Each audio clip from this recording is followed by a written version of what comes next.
Hi, welcome to another episode of Sports Gala Show. Today will be a very special episode. I always say that every episode is special because all my guests are special, but today is a bit more special than the rest because we have an athlete who is not competing anymore. No. And he is a famous face in the Singapore scene. So if you don't find him famous, it means that you are too young to be on the internet without your parental guidance. But I will allow you to watch my show and listen to my show. So we have here today UK Shyam. Me. Hi. I'm very bad at doing introductions. Okay. So can you introduce yourself better than me? Okay. My name is UK Shyam, and I used to run the 100 meters, but I retired more than 10 years ago, and I hold the national record for the 100 meters in Singapore. And what's that? That's like 10.37.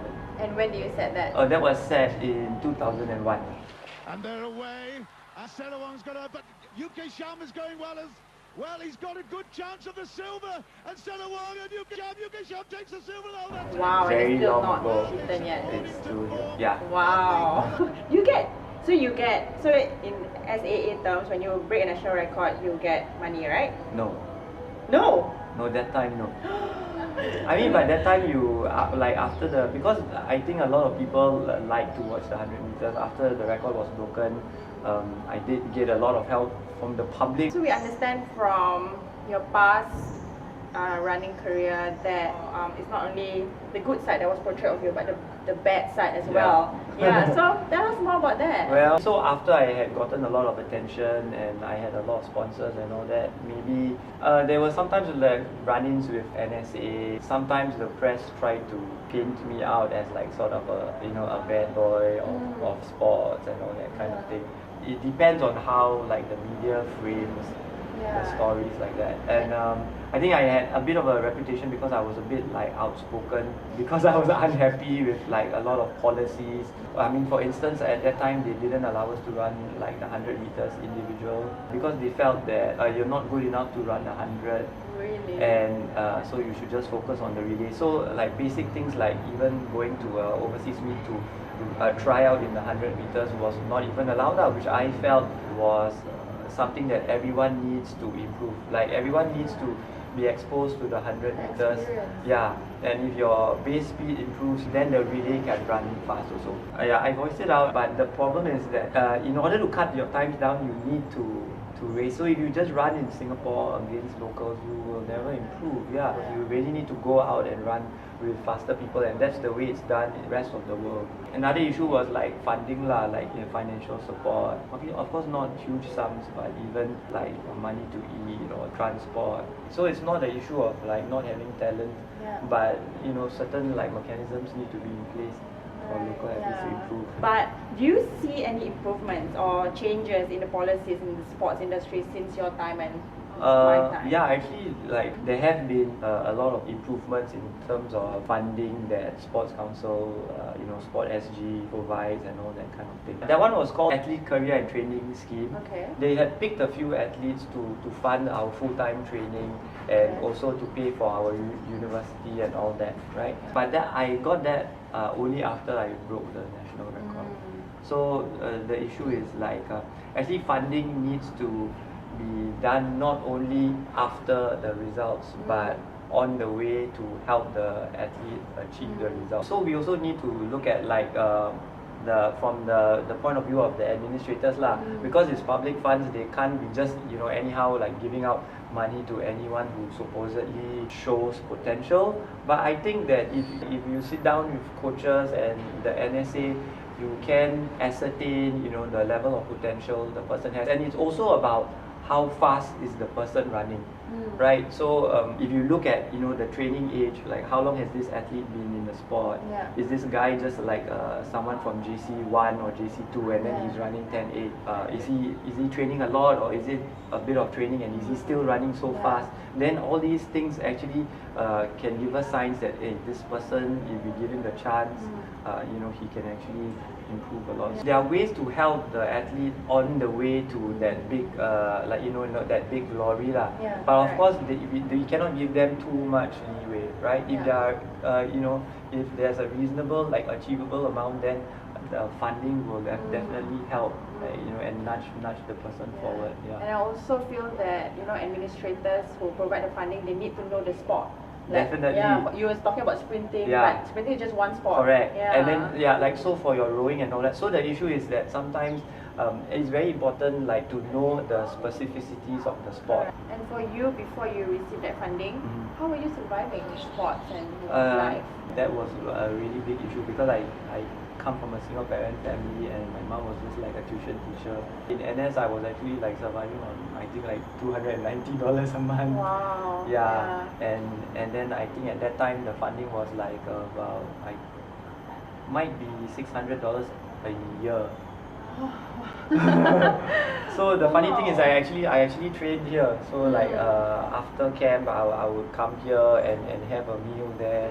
Like I remember like it's budget lah, so you have like beef fried rice for like $250 and then a drink and then rest and then train. So it's like you don't have enough money sometimes for I didn't have at that time for meals or even for transport and all that kind of thing. I mean because it's just like I was on my own, so a lot of the time I never really had a coach. At that time Mr. Kunalan was a professor here, so he would actually come and help me sometimes and I would talk to him about he's very very nice. He would actually talk to me and tell me about we would talk about training methods and all that. When he had the time he would come down, but generally I would be on my own, so I was just like reading physiology books and trying to come up with like training approaches that would be good. So it was like a trial and error kind of thing for a lot of the time until when I was like 24 and then I met my Mr. Pedro Acuna, who was from Chile. When I talked to him I realized that wow, he knows so much like technical knowledge, and then I like begged him to train me, and then when he saw that I was like so lost, and then he agreed lah. And then for the first time in like many years I had like a structured program, and then my training my time started like improving, and then eventually I broke the national record. I see. Yeah. Do you think from you appearing in the media, because of all this funding, you're trying to get your own funding and then support from the community, do you think it has paved the way for athletes now? I don't know because I think I was like from really long ago, and I think a lot of it also depends on the realities of who you are and what kind of family you're born into. Right?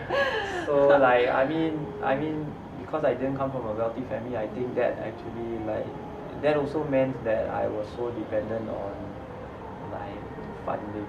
Not I probably could have gone to America and all that kind of thing. I was just having a conversation with a friend previously who we were saying that actually a lot of athletes kind of need wealthy parents. You do? Yeah, it is important, but like people like us, we don't come from rich families, but we managed to create history in a positive way. So I guess there is hope, for athletes, aspiring athletes in Singapore. Definitely there is hope, but like we also must be willing to I think you need undying attention to your sport, to the obsession. To the extent of being obsessed and you really wanting to do it lah. But then also we are also pulled away by a lot of realities, right? Like do we have a career pathway after our sports? So that's the other thing that I want to talk to you about. How was that? How was that transition? I stopped because I had put so many years of my studies and all on hold, and at that time being in the system was it was very difficult because it was very political and it was a very frustrating kind of thing. So there seemed to be so many impediments, and I wasted 3 or 4 years of my life skipping years of university, and even after A levels skipping a year so that I could go for my first CA. And I couldn't be selfish anymore. I needed to go out and actually work and provide for my family. Wow. Certain incidences in my career made me realize that at the end of the day, everything could be lost if you didn't have your degree. No matter what you had done, no matter what you had done for the sport, all that may count for nothing if you don't have anything to fall back on. If the community was more supportive, you had the funding, you had work waiting for you, would that change your career, your I athlete think career? I really think like I could have I think I could have achieved like a lot more than what I did if like things were not so. You think? I always look back and I'm sad and I wonder what I could have done if it was a bit more like plain sailing. I think it's just like a lot of politics in my sport at that time. Now I think But we do hear about politics in your sport currently as well. now. Yeah, now you still have it, but I think now, now it's true. Now it's still there. I'm not saying bad about your sports, but it's out there. Yeah, it's there. Yeah. It's a reality, lah. I mean, Yeah. but now I think the funny thing is now like maybe they've gone to the other extreme where like there are a lot of opportunities for athletes Yeah. now. For So it's sure. another set of problems. It's like Correct, yeah. that time there was no support. Now I think there is quite a bit of support, but other like infighting and all that kind of. You were saying that you didn't go to America Yeah. because you wanted to stay at home because your mom's alone at home. Yeah. So let's say if someone now, an athlete now, Yeah. has an opportunity to go overseas but facing the same problems, what would you tell that person? Wow. So if I met someone, that's in my shoes now, then I would really tell them, if you want to take that next step to become like Asian class or world class, you have to go away. You can't run and do sprint repetitions on your own in Singapore and running local meets and winning all the time. That's not how you improve. So it's not an issue of. It's not that I'm like putting down the local system, but it's also like it's true. it's also the people that you train with, and also the system that you're in. So like if you go to a NCAA school, like UCLA or Texas or wherever, they churn out Olympians for like the past 20-30 years. So like in terms of training expertise, like the coaches, the type of training, the environment, like you have so many races where you'll be running with Olympic semi-finalists, Olympic quarter-finalists, and on a daily basis. That is already something that we don't have here. And you are also you'll be a student athlete there, so there I think they have like academic advisors that help you plan your studies around your training. So what are you doing now? Now I teach philosophy at the junior college. Yeah. People tell you that you don't look like a philosophy teacher. Yeah. So I'm trying to find out what is the look of a philosophy teacher. No, I think because people assume that sports people will become PE teachers. Yeah. Yeah. So You enjoy it, no? Yeah, I enjoy it because I did my degree was in philosophy. So that's really quite fun. Yeah. So does it make you a wise person learning philosophy? Wise, I think sometimes I overthink things, but yeah, it's made me like reflect on life and why things are the way they are. Yeah. Are you doing any other sports now? No, now I just like exercise so that I don't get too fat. Do you run? Do sprinters actually like to run? Sprinters will just sprint lah. They're all very they don't like long distance running. endurance. Yeah. So I still do a bit of like sprinting and a bit of weights, but of course just like for fun and like easy, like play around kind of. Yeah. Okay, so you have to talk about your book. Mm-hmm. Yeah. Okay. So you have a book coming up. Yeah, actually, so when I was running, I had been approached to like a lot of people wanted to write like the story of my career, but at that time I think I was like too caught up in like trying to juggle so many things.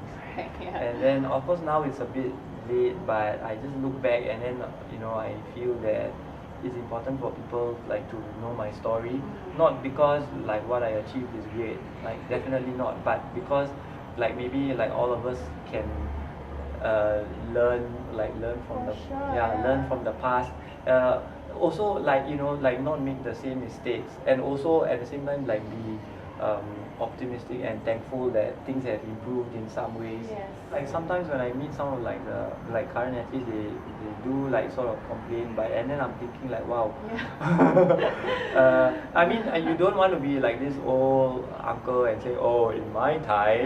But you are. Yeah, exactly right. Just like how our parents say, you guys are nowadays. A lot of things have been refined. So I think in sport energy they have like refined a lot of the schemes and all that. So there are a lot of things that are more conducive. But like I think in like local universities, for instance, that area I think can afford to do better. Like Education system. yeah, like track, yeah, right? because that I Yeah. think once a lot of our athletes go to the local universities, then and those are the years where you need to be training harder, Correct. right? Yes. So do we have mechanisms in our local universities to allow for athletes to train really, really hard, right? So my book tries to talk about these things like very, very objectively. Yeah.